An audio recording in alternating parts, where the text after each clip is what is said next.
Assalamualaikum warahmatullahi wabarakatuh. Waalaikumsalam warahmatullahi wabarakatuh. Saya Irnita, mahasiswa PPG tahun 2022, kategori 1 gelombang 2. Saya dari sekolah asal SMA swasta Darul Aitami. Hari ini mau mewawancarai seorang pengawas pembina, yaitu Ibu Nursimah SPD MPD. Ibu Nursimah SPD MPD, bagaimana kabarnya Ibu hari ini? Alhamdulillah sehat, Bu Irnita. Ya, tentunya sangat capek Bu ya, dari pagi sampai siang tadi menjalankan tugas Bu ya. Ini maaf Bu, meminta waktu istirahat Ibu. Ya, Ibu silakan memperkenalkan diri sebelumnya. Bismillahirrahmanirrahim. Assalamualaikum warahmatullahi wabarakatuh. Waalaikumsalam warahmatullahi wabarakatuh. Saya Nursimah SPD MPD, pengawas pembina di sekolah SMA swasta Darul Aitami.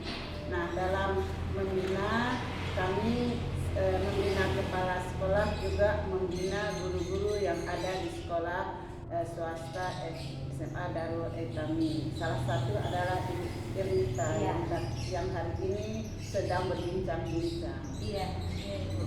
Saya dari SMA Darul Aitami. Ibu, kita mulai dari pertanyaan pertama, yaitu sebagai Ibu pengawas pembina selama ini, berapa tahun Ibu sudah menjadi pengawas? Alhamdulillah, saya menjadi pengawas sekolah sudah 8 tahun. 8 tahun, lumayan lama Ibu ya? Iya, lumayan lama. Sebelumnya?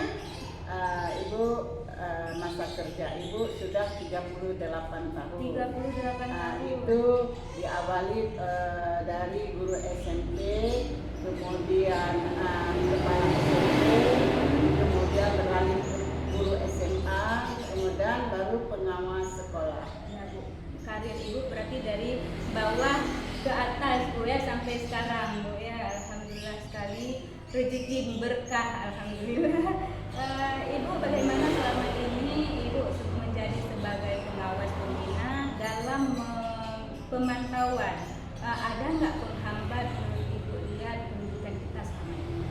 Hambatannya? Kalau berbicara masalah penghambat dalam dunia pendidikan, ya itu juga jelas ada. Karena apapun di dunia ini tidak semulus yang kita rencanakan. Ya. Namun walaupun demikian kita tetap berusaha.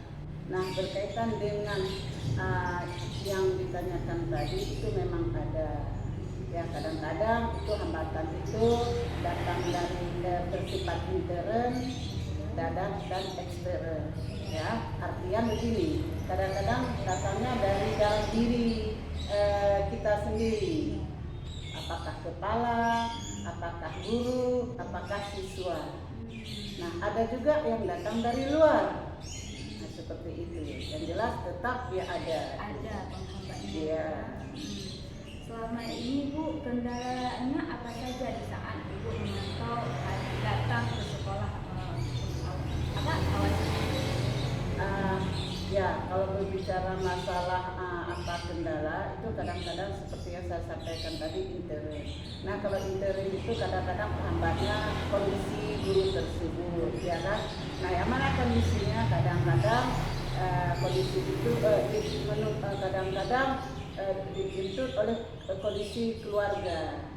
Nah, misalnya kadang-kadang anak sakit, kadang-kadang suami atau istri sakit, juga kadang-kadang orang tuanya seperti itu. Dan kadang-kadang guru itu juga tempat tinggalnya berjauhan. Nah, itu juga mempengaruhi kemampuan dalam melaksanakan tugas. Kemudian di saat Ibu memantau juga tentunya memeriksa SPP ya, ADM. Iya Bu ya. Begini ya, kalau dikatakan memantau itu dalam dunia pendidikan itu kan ada 8 standar tugas pengawas. Ya, 8 standar tugas pengawas. Nah, keempat itu untuk pemantauan kepala sekolah, ya. Keempat itu untuk guru. Nah, karena sekarang sedang berbicara masalah guru, berarti kita bicara yang keempat saja. Iya, Bu. Nah, yang mana yang keempat itu? Pertama kan SKR, standar SKR. Itu pemantau SKR. SKR sudah jelas berkaitan dengan penilaian semua, ujian semua itu SKR, ya. Hasil yang diperoleh siswa. Kemudian isi, standar isi. Nah, standar isi, ya disitulah adanya nanti RPT, administrasi guru. Nah, itu diisi. Nah, kami juga harus memantau administrasi guru. Iya. Nah, ada beberapa unsur atau term, ya. Nah, selain itu juga ada standar proses pelaksanaan PBN-nya guru. Nah, yang terakhir penilaian, standar penilaian. Nah, penilaian juga guru harus mempersiapkan semua yang berkaitan dengan nilai. Sampai soal, kisi-kisi, hasil, semuanya. Itu harus dipantau setiap tahun. Setiap tahunnya. Karena kalau tidak dipantau, bagaimana melakukan pembinaan? Ya. Seperti itu. Pastinya guru, apalagi saya, Bu, saya jujur saya mungkin banyak kekurangan sekali waktu mengajar, Bu, ya. Jadi yang Ibu lihat di sini kan banyak guru-guru yang ini di saat Ibu melakukan standar proses atau menilai, menilai guru mengajar, di sini kan ada juga kadang-kadang motivasi guru yang rendah. Bagaimana kalau menurut Ibu mengatasi motivasi guru yang rendah untuk mengajar atau apa gitu? Nah, ini juga kodrat manusia, kita saling mengingatkan, ya kan? Nah, fungsi mengingatkan itu salah satu adalah untuk termotivasinya teman kita. Iya. Nah, seperti kami di pengawas, setelah kami melihat kondisi guru mungkin kurang mampu atau kurang termotivasi, maka kita jelas itu tugas kami untuk memotivasinya. Nah, bagaimana memotivasinya? Tentu saja dengan memberikan arahan, kemudian juga dengan menjelaskan bahwa fungsi guru itu sangat berarti bagi siswa. Seperti itu.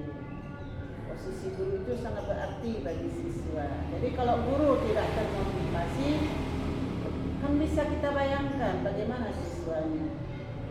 Sebab itulah salah satu motivasi, ya, berikan semangat, berikan contoh, kemudian berikan wawasan seperti itu pada guru tersebut. Ya. Ya. Kalau gurunya udah termotivasi, otomatis anak-anak juga bisa termotivasi dengan sendirinya, kan? Ya. Karena kan anak-anak itu dia memantau, mengevaluasi juga ya gurunya ketika mengajar. Iya. Jadi semangat seorang guru dalam mengajar juga sangat mempengaruhi pada proses pembelajaran yang terjadi pada waktu itu dan juga mempengaruhi motivasi anak dalam kelas. Seperti itu. Kita bicarakan masalah semangat tadi, bukan? Jadi berhubungan juga dengan konsentrasi siswa. Ya kan, konsentrasi siswa, fokus siswa saat dia menerima penjelasan ataupun materi dari guru. Di saat saya mengajar, mungkin ini masalah dari saya. Konsentrasi siswa itu ada yang kurang, Bu. Kan tidak semua siswa sama. Ada yang lamun, kadang dia melihat kita tetapi dia tidak tidak konsen dengan apa yang kita jelaskan. Apa ada solusi dari Ibu bagaimana kami bisa mengatasi siswa yang konsentrasinya rendah tersebut? Baik Bu Ernita, ini memang satu pertanyaan yang sangat bagus, ya, yang sangat bagus bagi orang yang mau berubah, yang mau meningkatkan mutu pendidikan. Sangat bagus pertanyaan ini. Nah, mungkin solusi yang bisa Ibu tawarkan, ya Bu Ernita, kita kan mengenal bahwa ketika terjadinya proses PPN itu guru ada istilahnya pengelolaan kelas. Nah, itu sangat artinya kita memantau anak itu posisi duduknya di mana yang bagus, di mana cocok dia duduk, siapa temannya dia duduk, karena kedudukan siswa dalam kelas itu mempengaruhi juga proses itu satu. Yang kedua, fungsi guru pada waktu mengajar. Nah, fungsi guru pada waktu mengajar, dia harus menggunakan dua metode dalam memantau atau mendidik. Apa metode itu? Metode klasikal dan metode individual. Nah, metode klasikal artinya begini, dia memantau secara keseluruhan. Nah, seperti yang kita katakan tadi, kemampuan siswa berbeda, minat siswa berbeda, daya serap siswa berbeda, kemudian latar belakang siswa berbeda. Nah, untuk mengatasi hal seperti ini, maka diperlulah dari guru itu adalah didikan individual atau pemantauan individual.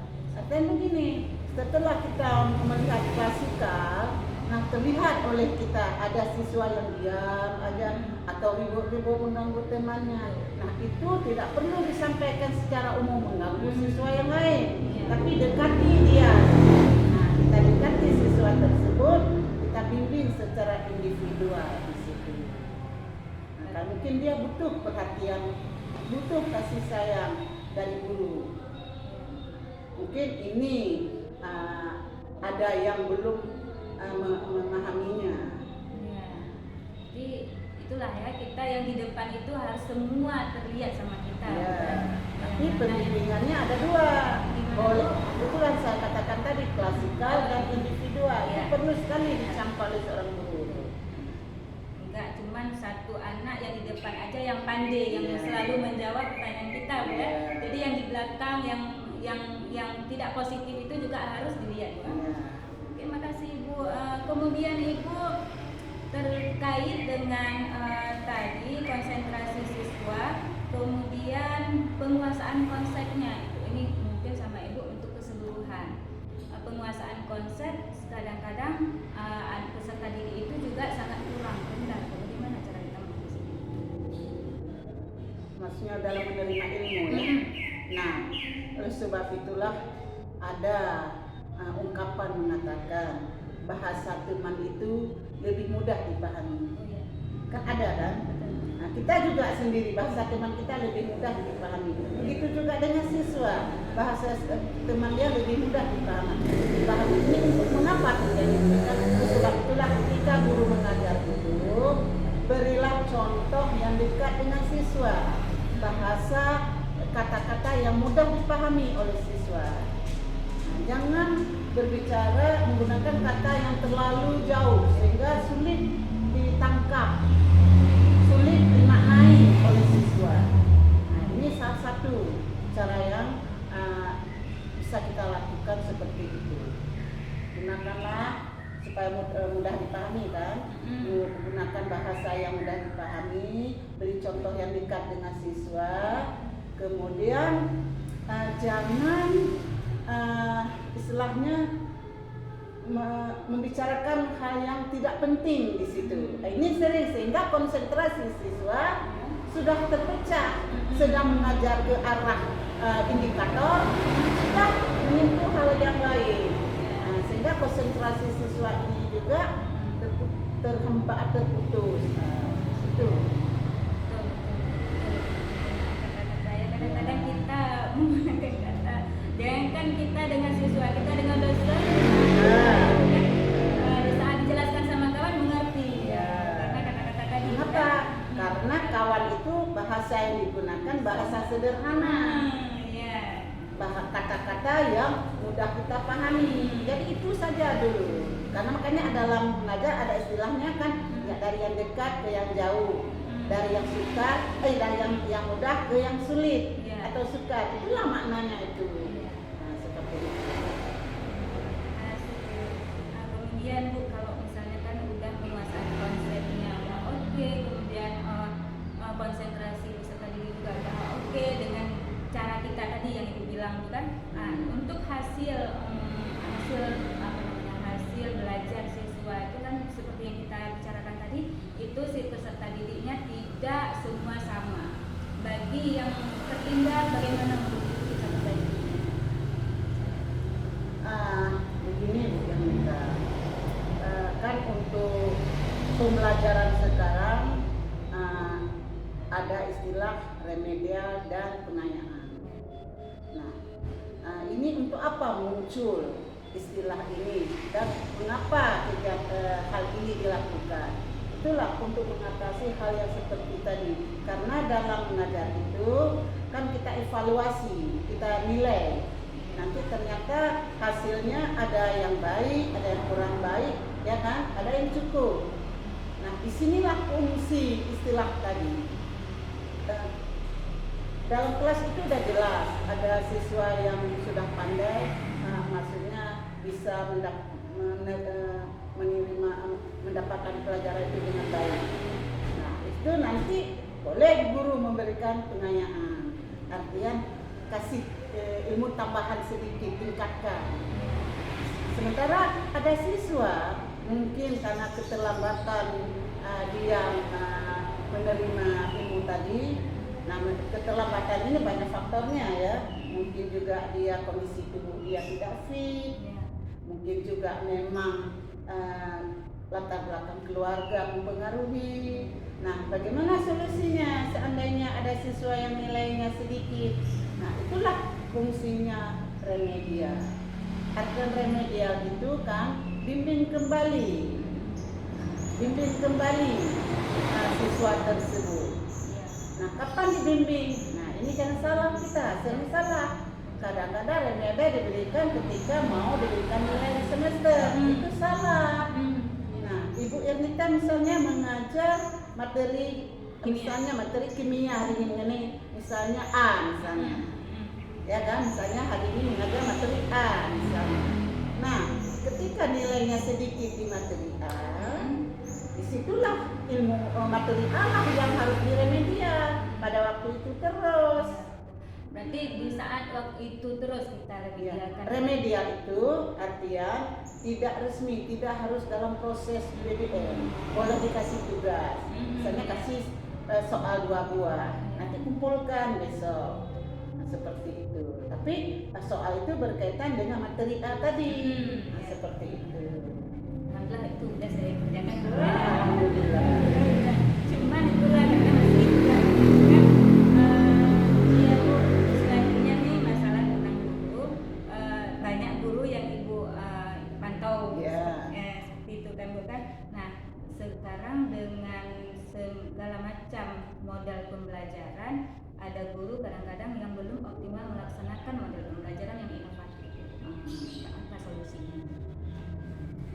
Nah, orang bijak berkata, kalau ingin mengobati penyakit, cari tahu dulu penyakitnya, biar jangan salah obat, ya kan? Jangan sakit perut dikasih obat sakit kepala, itu bertambah. Sama guru begitu juga, ya kan? Misalnya guru si A, dia tidak pandai misalnya tadi melaksanakan pembelajaran tidak inovatif. Nah, kita harus lihat dulu kondisi guru tersebut. Karena mengapa dia tidak melaksanakan pembelajaran menggunakan model secara inovatif? Mungkin guru tersebut sudah tua, ya kan, guru lama. Guru itu tidak pandai IT.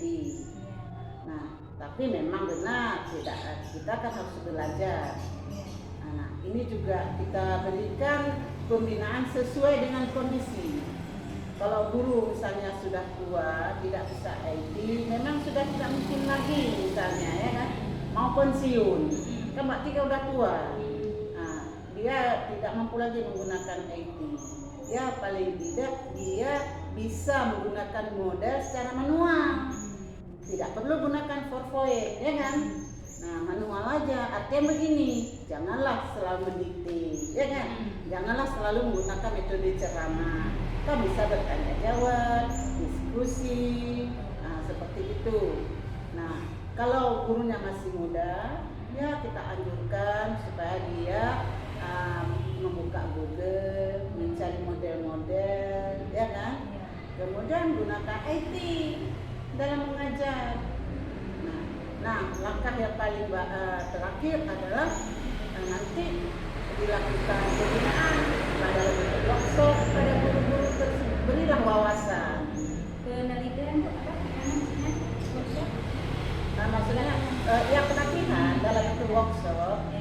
pelatihan untuk guru-guru yang maksudnya belum menggunakan model-model yang inovatif.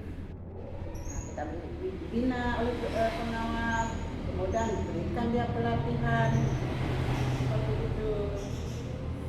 Iya, terima kasih banyak Ibu, semua sudah terjawab dan jawabannya itu sangat memuaskan saya Ibu. Betul saya bilang Bu. Sekian wawancara kami hari ini dengan pengawas pembina Ibu Nuslimah SPD MPD. Terima kasih Ibu. Ya, makasih. Semoga berjalan dengan baik. Iya, amin Bu, doakan kami lulus PPG Ibu.